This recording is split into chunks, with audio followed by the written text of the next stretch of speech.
So yes, faith is the visualization and the belief in the attainment of desire. Is the visualization and belief is the attainment of desire. Faith बिल्कुल very good. Faith जो है हमारी visualization है और belief है हमारा attainment of desire. To transmute desire for riches into money, desire for riches into money, you must first convince your subconscious mind that you will receive that money. Yes, I will receive that money. Auto suggestion convinces the subconscious mind. Auto suggestion convinces subconscious mind to believe whatever you tell it to believe. It is only method to induce faith. Believe it. Faith is the visualization. Faith is the visualization and belief in the attainment of desire. It is the eternal elixir that gives life power and gives action to the impulse of thought. When faith is blended with the vibration of thought, the subconscious mind instantly picks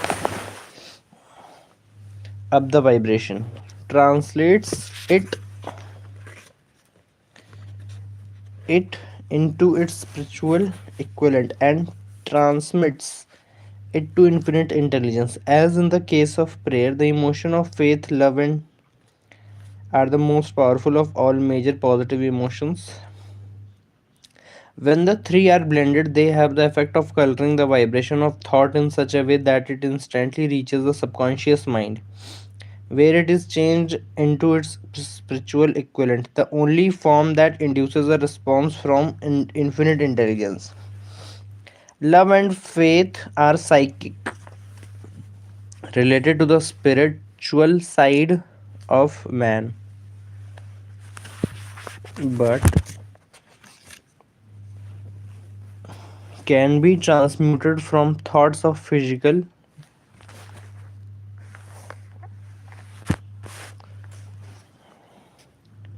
expression to thoughts of another nature, as explained in step number 11. The mixing or blending of these three emotions has the effect of opening a direct line of communication between the finite, thinking human mind and infinite intelligence. To think and grow rich, you must have faith in yourself and faith in the infinite. Faith is the starting point of all accumulation of riches. Faith is the basis of all miracles and all mysteries that can't be analyzed by the rules of science. Faith is the only known antidote for failure. Basis of all miracles and all mysteries that can't be analyzed by the rules of science. Faith is the only known antidote for failure. Faith mixed with prayers gives one direct communication with infinite intelligence. Faith transforms the ordinary vibration of thought created by finite mind of an individual into the spiritual equivalent. Faith is the only agency through which the cosmic force of infinite intelligence can be harnessed and used. Faith mixed with prayers gives one direct communication with infinite intelligence.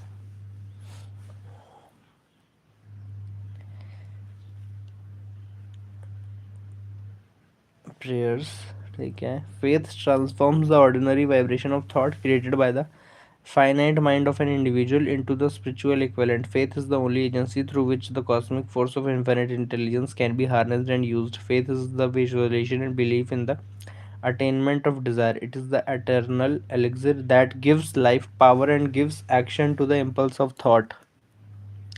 Induce faith through autosuggestion. Faith is the state of mind that may be induced, created autosuggestion by affirmation or repeated instruction to the subconscious mind. As explained in the next chapter, auto suggestion deceives the subconscious mind into believing that you will receive that which you desire. For example, to transmute the tangible intangible impulse of desire, for riches into its physical counterpart, money. You convince your subconscious mind that you will receive that money in return. Your subconscious mind gives you faith followed by definite plans for procuring that which you desire. Imagine the object of your desire. Any idea, plan, or purpose may be placed in the mind through repetition of thought. Write a statement of your major purpose or definite chief aim and commit it to memory.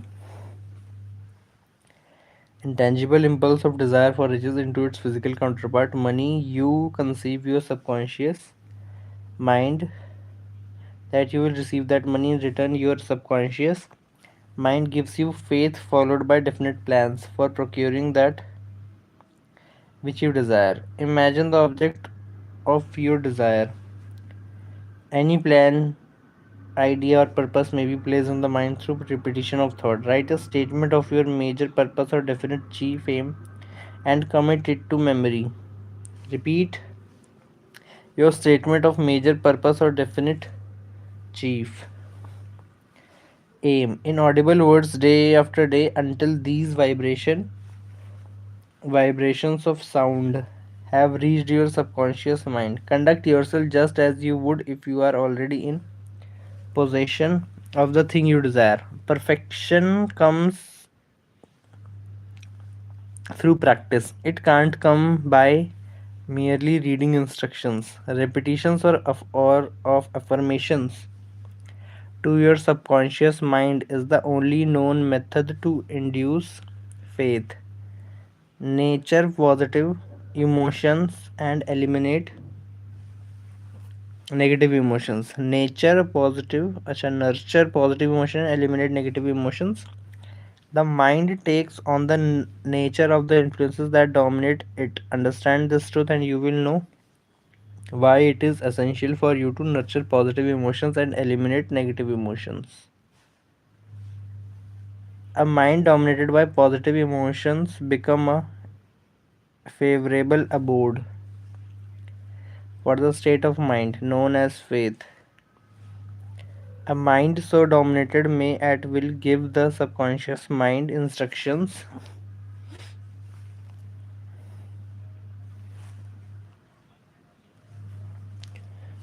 becomes favorable abode for the state of mind known as faith.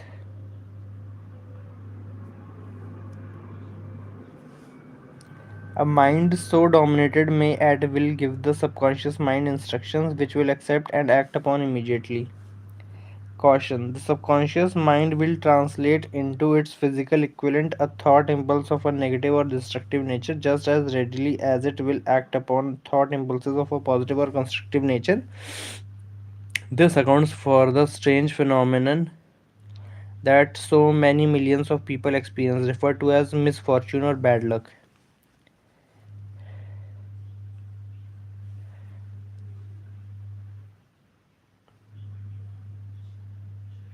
Millions of people believe themselves doomed to poverty and failure because of some strange force over which they believe they have no control. They are the creators of their own misfortunes because of this negative belief, which is picked up by the subconscious mind and translated into its physical equivalent. The law of autosuggestion, through which any person may rise to altitudes of achievement that stagger the imagination, it will describe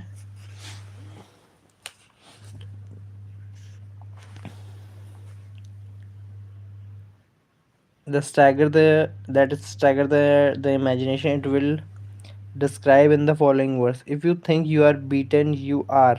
If you think you dare not, you don't.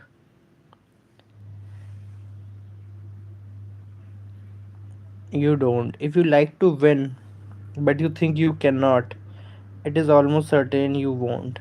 If you think you will lose, you are lost. For out of the world we find success begins with a person's will. It is all in the state of mind. If you think you are outclassed, you are. You have got to think high to rise. You have got to be sure of yourself before you can ever win a prize. Life's battle don't always go to the stronger or faster man, but soon or late the one who wins is the one who thinks he can. Master the self-confidence formula. Resolve to throw off the influences of any unfortunate environment and build your own life to order. Taking inventory of mental assets and liabilities, you will discover that your greatest weakness is lack of self confidence. This handicap can be surmounted.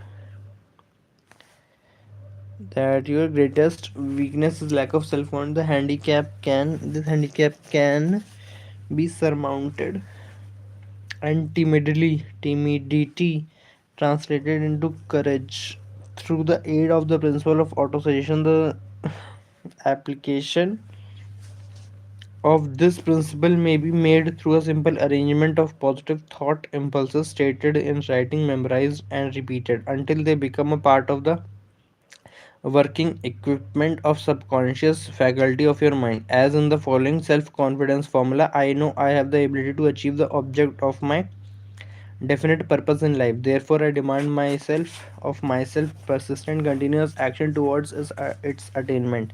And I here and now promise to render such action. I realize that dominating thoughts of my mind will eventually reproduce themselves in outward physical action and gradually transform themselves into physical reality. Therefore, I will concentrate my thoughts for 30 minutes daily upon the task of thinking of the person I intend to become, thereby creating in my mind a clear mental picture of that person.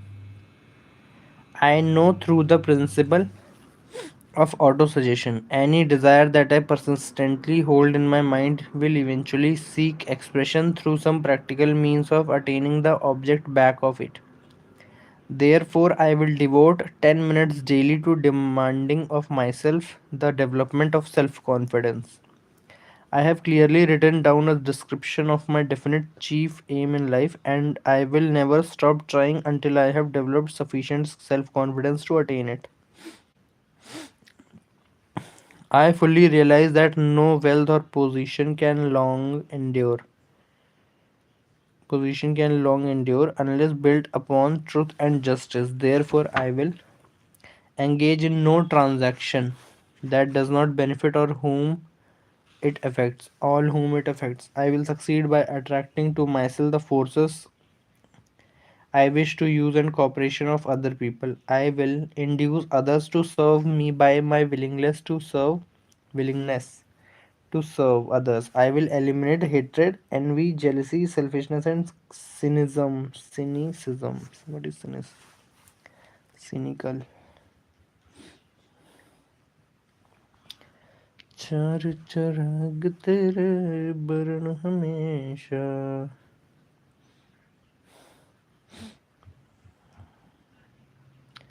We are motivated purely by self-interest.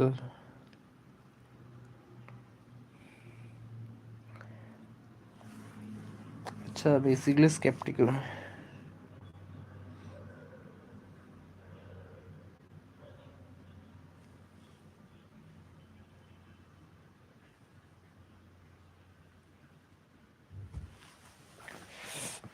I will eliminate hatred, envy, jealousy, selfishness, and cynicism by developing love for all humanity because I know that negative attitude towards other can never bring me success.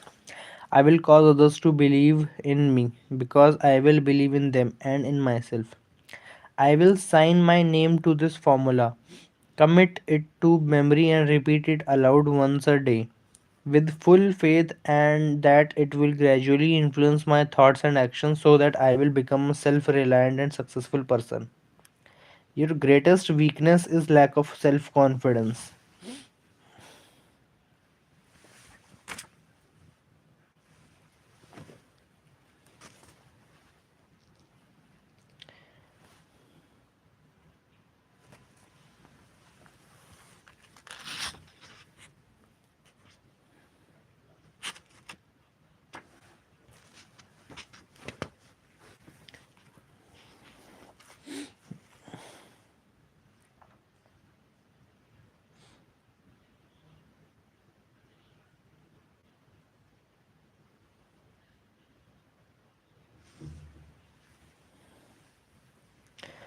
with full faith that it will gradually influence my thoughts and actions so that I will become a self reliant and successful person. Your greatest weakness is lack of self confidence somewhere in your makeup, perhaps in the cells of your brain. There lies sleeping the seed of achievement that, if aroused and put into action, would carry you to heights such as you may never have hoped to attain. Just as a master musician may cause the most beautiful strains of music to pour forth from the strings of a violin. In your makeup, perhaps in the cells of your brain, there lies sleeping the seed of achievement that, if aroused and put into action, would carry you the heights such as you may never have hoped to attain. Just as a master musician may cause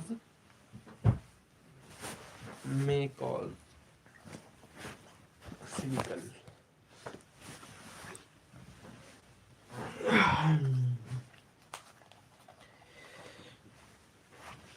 Sleeping the seed of achievement that, if aroused and put into action, would carry you the heights such as you may never have hoped to attain. Just as a master musician may cause the most beautiful strains of music to pour forth from the strings of a violin, so may you arouse the genius that lies asleep in your brain and cause it to drive upward the whatever you wish to achieve. Let your faith resonate. Thoughts mixed with emotions constitute a magnetic force. Let your faith resonate.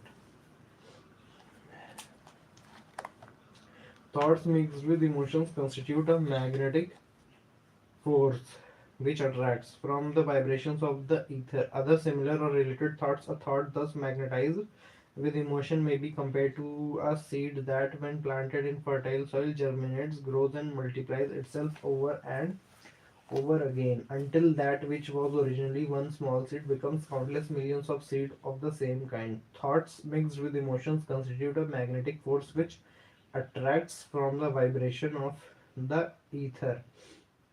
Other similar or related thoughts. The ether is the great cosmic mass of eternal forces of vibration. Is the great cosmic mass of eternal forces of vibration. It is made up of both destructive vibrations and constructive vibrations. It carries at all times vibrations of fear, poverty, disease, failure, and misery, along with vibrations of prosperity, health, success, and happiness, just as surely as it carries through the medium of radio the sound of hundreds of orchestrations of music and hundreds of human voices, all of which maintain their own individuality and means of identification. From the great storehouse of ether, the human mind is constantly attracting vibration that harmonize with that which dominates the human mind. Any thought, idea, plan, or purpose that one holds in one's mind attracts. From the vibrations of the ether, a host of its relatives adds these relatives to its own force. Any thought, idea, plan, or purpose that one holds in one's mind attracts that one holds in one's mind attracts from the vibration of the ether. A host of its relatives adds these relatives to its own force and grows until it becomes the dominating, motivating master of the individual in whose mind it has been housed. We are what we are because of the vibrations of thought that we pick and register. Thought, the stimuli of our daily environment. Recognize the power of love. It is known fact that the emotion of love is closely akin to the state of mind known as faith, and this for the reason that love comes very near to translating one's thought impulses into their spiritual equivalent. Careful analysis of the life work and achievement of hundreds of men of outstanding accomplishment reveal the influence of a woman's love behind nearly every one of them.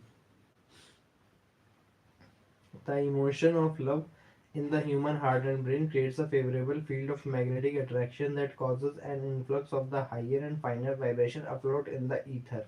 Love is closely related to the state of mind known as faith and comes very near to translating one's thought impulses into their spiritual equivalent. Abraham Lincoln was a failure at everything he tried until he was well past the age of 40. He was Mr. Nobody from nowhere until a great experience came into his life and aroused the sleeping genius within his heart and brain, giving the world one of its really great men. That experience was mixed with the emotion of sorrow and love. It came to him through Anne Rutledge, the only woman whom he ever truly loved. Stories that demonstrate the power of faith. History remains numerous stories that contains numerous stories that demonstrate the power of faith in transforming intangible thought into tangible achievement. Here are just a few of these stories. Mahatma Gandhi shakes the foundation of British Empire. Consider the power of faith as it was demonstrated by a well-known man well known to all civilization as Mahatma Gandhi. In this man, the world experienced one of the most astounding examples known as civilization of the possibilities of faith. Gandhi wielded more power than any person living in his time, despite the fact that he had none of the orthodox tools of power such as money, soldiers, or armaments. Armaments. Okay. He had no money, no home. He didn't even own a suit of clothes, but he did have power, enough power to win India's independence from the British Empire. How did he come by that power? He created it out of his understanding of the principle of faith and his ability to transplant that faith into the minds of 200 million people. Gandhi accomplished through the influence of faith what the strongest military power on earth could not and never will accomplish through soldiers and military equipment. He accomplished the astounding feat of influencing 200 million minds to coalesce and move in unison as a single mind. What other force on earth except faith could do as much? Gandhi created power out of his understanding of the principle of faith and his ability to transplant that faith into the minds of 200 million people. Martin Luther King Jr. leads the civil rights movement. In the mid 20th century, Martin Luther King, through his deep faith and his belief in human rights and dignity for all people, led people of all races, religions, and beliefs to join in his struggle for civil rights. His dream that people will not be judged by the color of their skin but by the content of their character has not been fully realized, but his faith and his ability to transplant that faith in the minds of others led to significant progress in civil rights and served as an impetus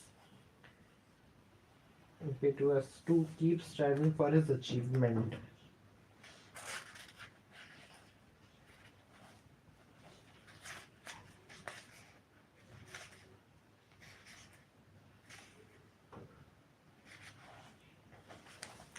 Imagination is the workshop wherein all plans are fashioned. Your only limitation within reason lies in the development and use of your imagination. Within reason, your only limitation within reason lies in the development use of your imagination. Ideas can be transmuted into cash through the power of definite purpose plus definite plans. Riches, when they come in huge quantities, are never the result of hard work. Riches, when they come in huge quantities, are never the result of hard work.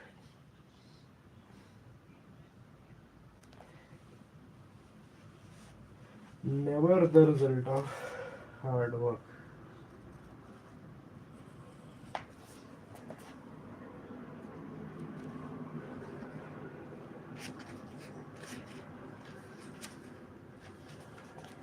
Charles M. Schwab wills the United States Steel Corporation into existence. Because of the need for faith and cooperation in operating business and industry, it is both interesting and profitable to analyze an event that provides an excellent understanding of the method by which industrialists and leaders of business accumulate great fortunes by giving before they try to get. Charles M. Schwab wills the United States Steel Corporation into existence. Because of the need for faith and cooperation in operating business and industry, it is both interesting and profitable to analyze an event that provides an excellent and understanding of the method by which industrialists and leaders of business accumulate great fortunes by giving before they try to get. The event chosen for this illustration dates back to 1900 when the United States Steel Corporation was being formed. Dates back to 1900 when the United States Steel Corporation was being formed. For this illustration, takes when the United States Steel Corporation was being formed. As you read the story, keep in mind these fundamental facts and you will understand how ideas have been converted into huge fortunes. Charles M. had an idea created through his imagination. The United States Steel Corporation was born in his mind before it actually came to be. He mixed faith with his idea. He formulated a plan for the transformation of his idea into physical and financial reality. He put his plan into action with his famous speech at the University Club. He applied and followed through on his plan with persistence and backed it with firm decision until it had been fully carried out. He prepared the way for success by a burning desire for success. He prepared the way for success by burning desire for success. If you have any doubt that people can think and grow rich, this story should dispel that doubt. Because you can plainly see in the story of the United States Steel Corporation the application of a major portion of the 17 steps described in this book. The watchword of the future will be human happiness and contentment.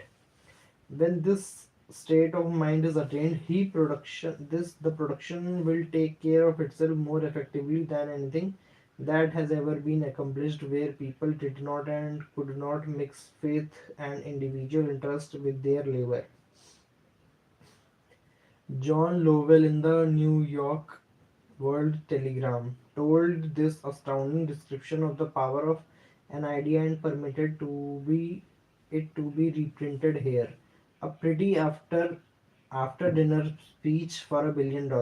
When on the evening of December 12, 1900, some 80 of the nation's financial nobility gathered in the banquet hall of the University Club on Fifth Avenue to honor a young man from out of the West, not half a dozen of the guests realized they were to witness the most significant episode in American industrial history.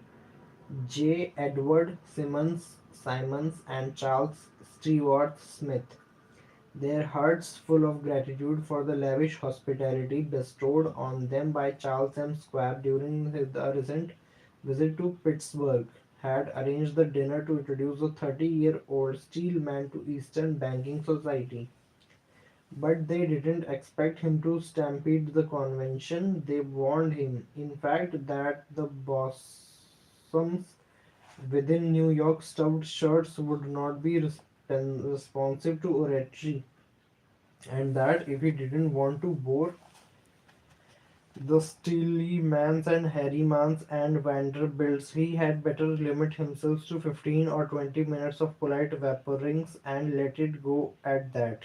Even John Pierpont Morgan, sitting on the right hand of Squab, as became his imperial dignity, intended to grace the banquet table with his presence only briefly. And so far as the press and public were concerned, the whole affair was of so little moment that no mention of it found its way into print the next day. So the two hosts and their distinguished guest ate their way through the usual 7 or 8 courses. There was little conversation, and what there was of it was restrained. Few of the bankers and brokers had met Squab, whose career had flowered along the banks of the Monongahela, and none knew him well. But before the evening was over, they and with their money master Morgan were to be swept off their feet, and $1 billion baby, the United States Steel Corporation, was to be conceived. It is perhaps unfortunate for the sake of history that no record of Charlie Squab's speech at the dinner was ever made. He repeated some parts of it at a later date during a similar meeting of Chicago bankers, and still later when the government brought suit to dissolve the Steel Trust. He gave his own version from the witness stand of the remarks that stimulated Morgan into frenzy of financial activity. It is probable, however, that it was a homely speech, somewhat ungrammatical, from the niceties of language never bothered Squab, full of epigrams and threaded with a wit. But aside from that, it had a galvanic force and effect upon the 5 billions of estimated capital that was represented by the diners.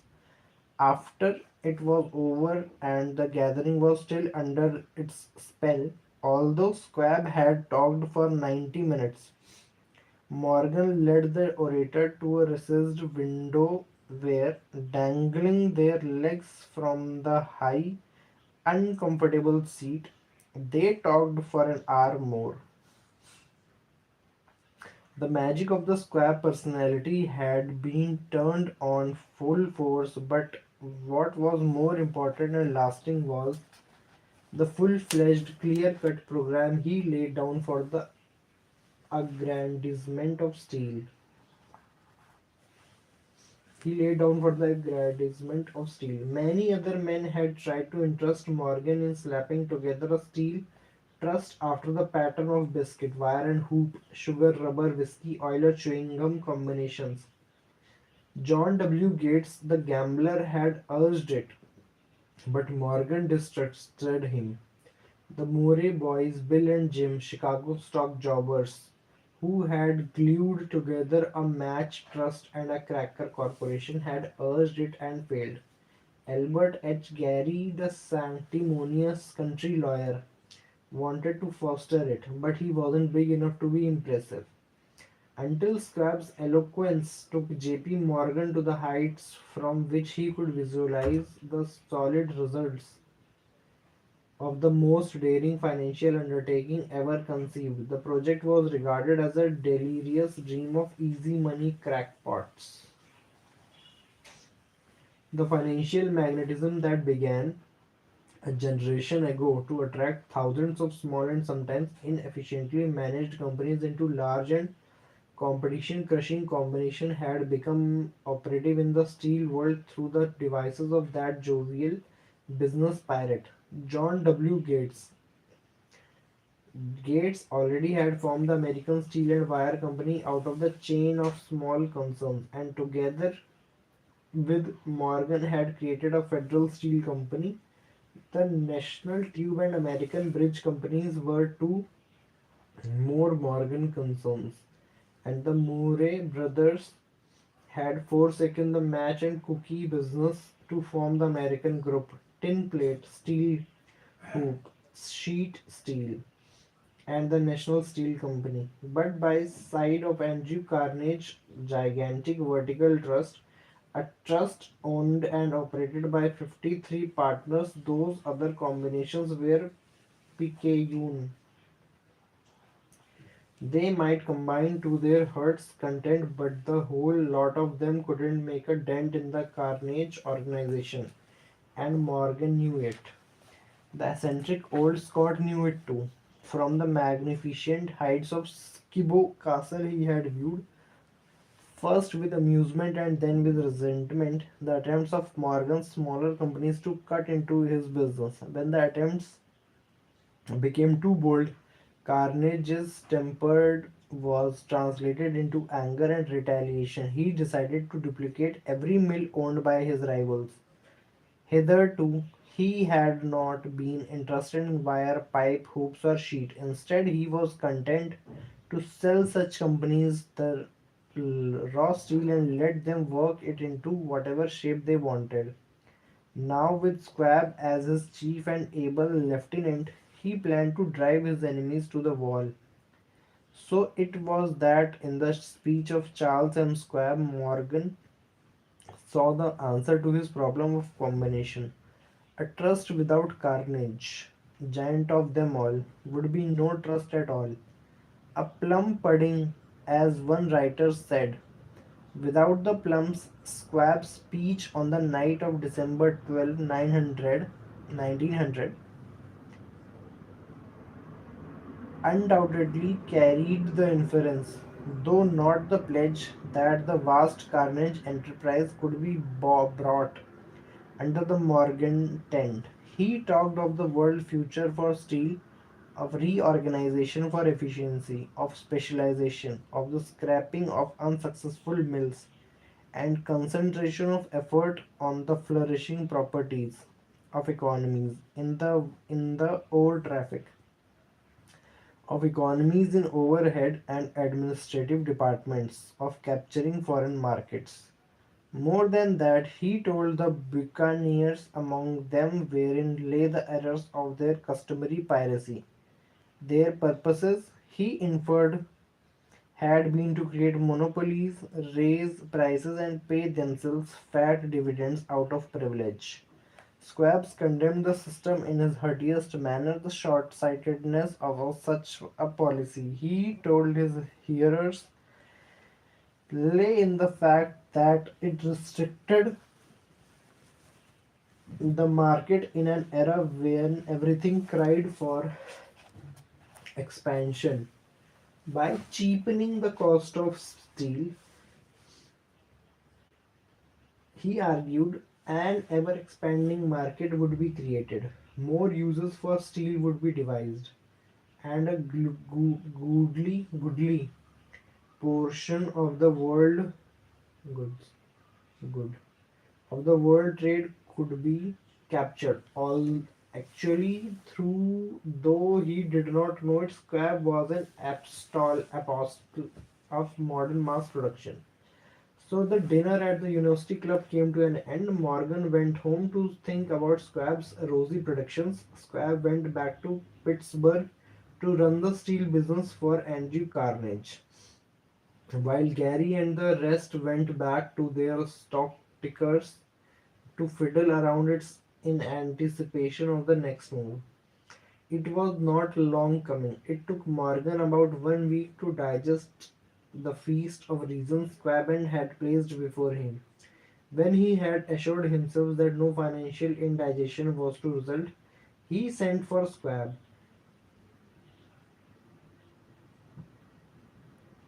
and found that young man rather coy. Mr. Carnage, Squab indicated, might not like it if he found his trusted company president had been flirting with the Emperor of Wall Street, the street upon which Carnage was resolved never to tread. Then it was suggested by John W. Gates to the go between that if Squab happened to be in the Bellevue Hotel in Philadelphia, J.P. Morgan might also happen to be there. When Squab arrived, however, Morgan was inconveniently ill at his New York home. And so, on the elder man's pressing invitation, Squab went to New York and presented himself at the door of the financier's library. Now, certain economic historians have professed the belief that from the beginning to the end of the drama, the stage was set by Andrew Carnage, that the dinner to Squab, the famous speech, the Sunday night conference between Squab and the Monkey King were events arranged by the canny Scott. The truth is exactly the opposite. When Squab was called into the consummate the deal, he didn't even know whether the title boss, as Andrew was called, would so much as to listen to an offer to sell, particularly to a group of men whom Andrew regarded as being endowed with something less than holiness. But Squab did did take into the conference with him.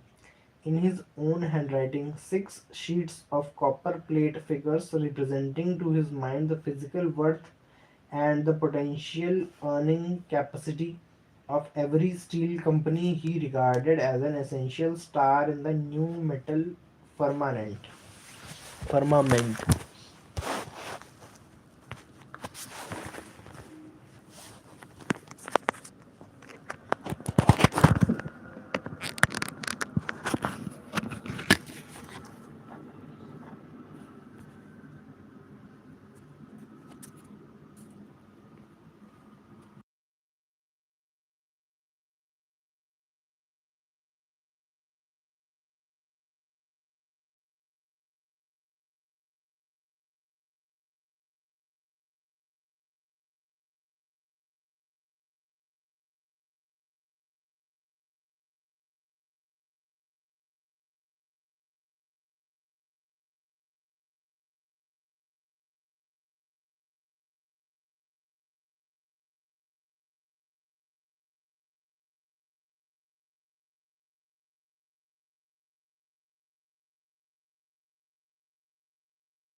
and a gentleman.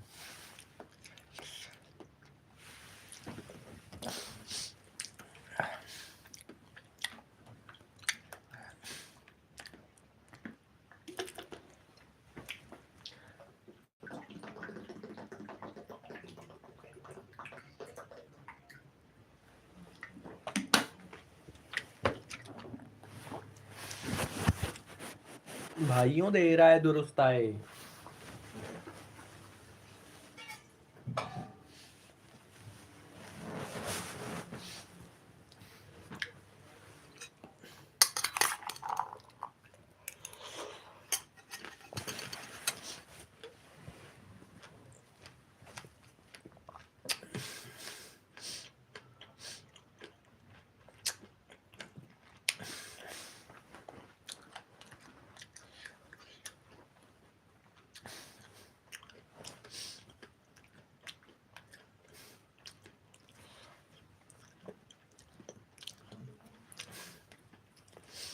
Selling steel that any group.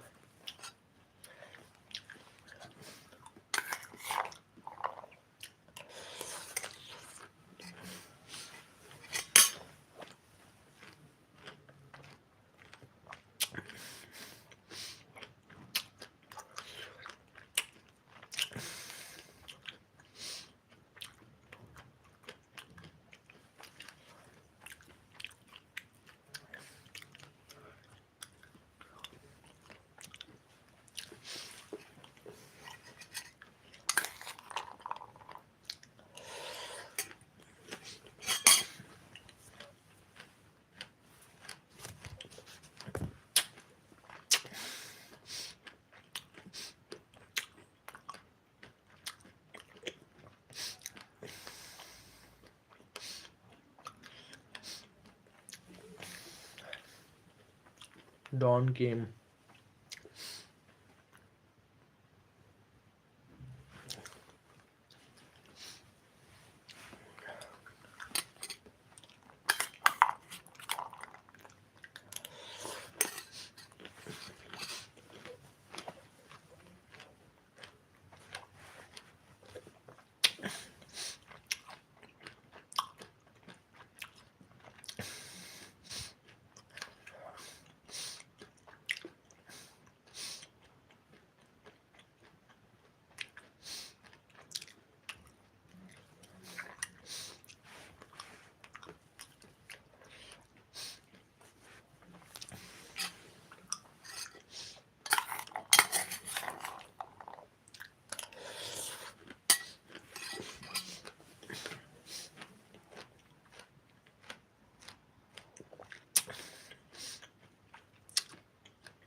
A perfect illustration of the method by which desire can be transmuted into its physical equivalent.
Under one management.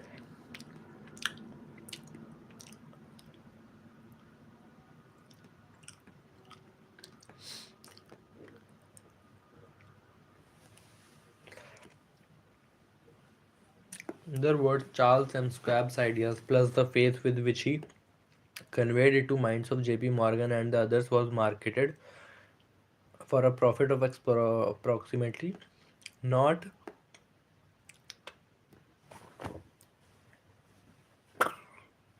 not an insignificant sum for a single idea. What happened to some of the people who took their share of the million of dollars of profit made by the transaction is a matter with which we are now not now concerned. The important feature of the astounding achievement that it serves as unquestionable evidence of the soundness,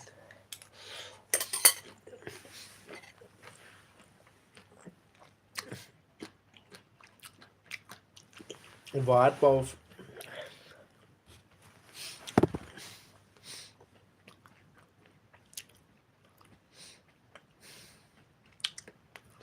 by the fact that the United States Steel Corporation prospered and became one of the richest and most powerful corporations in America, employing thousands of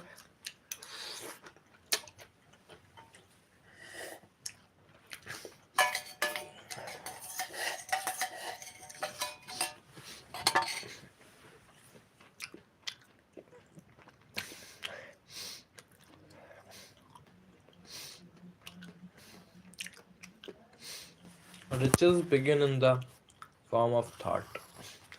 The amount is limited only by the person in whose mind the thought is put into motion. Faith removes limitations.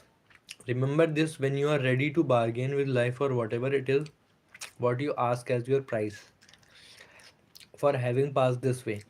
Remember also that the man who created the United States Steel Corporation was practically unknown at the time. He was merely Andrews Carnegie's Man Friday, until he gave until he gave birth to the famous idea. After that, he quickly rose to the position of power, fame, and riches.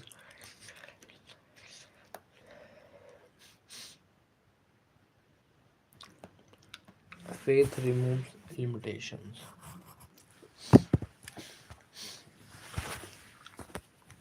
तू पढ़ ले